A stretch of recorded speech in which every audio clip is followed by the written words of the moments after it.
সর্বপ্রথম নবী কে ছিলেন? হাত তোলো। হ্যাঁ। কোন নবীর নাম শুনলে কি বলতে হয়? হাত তোলো। হ্যাঁ বলো। আলাইহিস সালাম। ঠিক আছে। সর্বশেষ নবী কে ছিলেন? ওটো।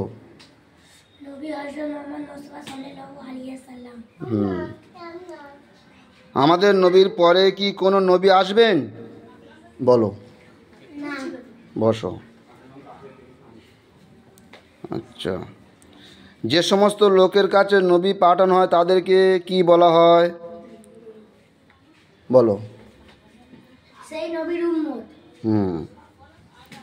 আমরা কোন নবীর উম্মত? বলো।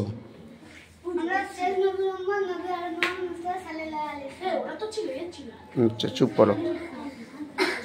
কোন সাহাবীর নাম শুনলে কি বলতে হয়? কোন সাহাবীর নাম শুনলে কি বলতে হয়? বলো বলো। রাজিয়াল্লাহু তাআলা আনহু। হ্যাঁ, বসো। সর্বশ্রেষ্ঠ উত্তম সাহাবী কে ছিলেন? সর্বশ্রেষ্ঠ উত্তম সাহাবী কে ছিল? বলো। খোলাফায়ে রাশিদিনদের নাম কি ছিল? বলো।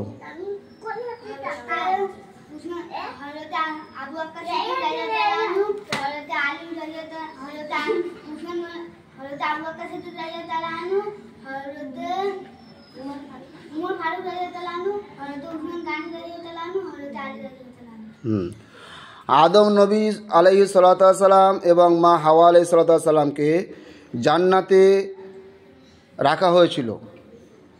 তো আমাদের আদি পিতা এবং আদি মাতা কে ছিল?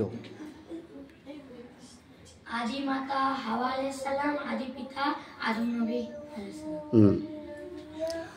জান্নাত থেকে বার করে দেওয়ার কারণ কি ছিল? বলো।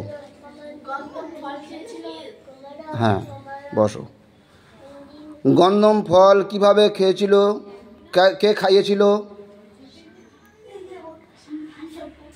গন্ধম ফলটি খাইয়েছিল কে? বলো। বসো। শয়তান ইবলিস গন্ধম ফল খায়। আচ্ছা, জান্নাতের ভিতরে শয়তান ইবলিস প্রবেশ করলো কিভাবে? বলো, কে বলতে পারবে? বলো। জান্নাতের দারোয়ান ছিল সাপ, সাপের গালে বাতাসের সাহায্যে গিয়ে জান্নাতের বাইরে মুখ দিয়ে জান্নাতের ভিতরে প্রবেশ করেছিল। হ্যাঁ, বসো। জান্নাত থেকে বার করেছিল আদম নবী এবং মা হাওয়া আলাইহিস সালামকে। জান্নাত থেকে দুনিয়াতে আল্লাহ তাআলা নিক্ষেপ করেছিল। তো আদম নবীকে কোথা ফেলেছিল আর হাওয়া আলাইহিস সালামকে কোথা ফেলেছিল? কে বলবে? আদম নবীকে ফেলেছিল শ্রীলঙ্কায় আর মা হাওয়াকে ফেলেছিল জেদ্দায়। হ্যাঁ, বসো।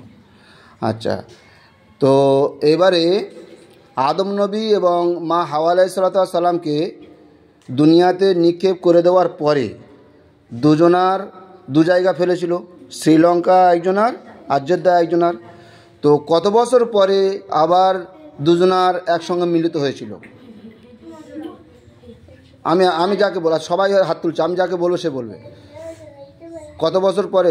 না এসা বলো। বলেছে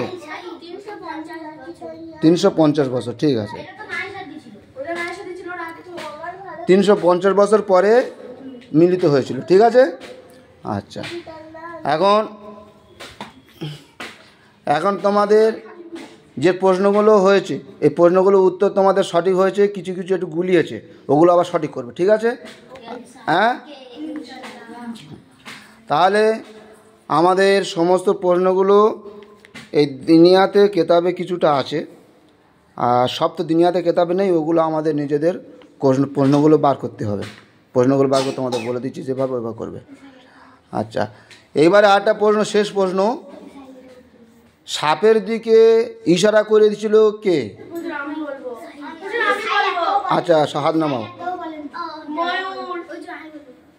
সাইল বলো। ময়ূর সাপের দিকে ইশারা করে দিয়েছিল। হ্যাঁ, ঠিক আছে।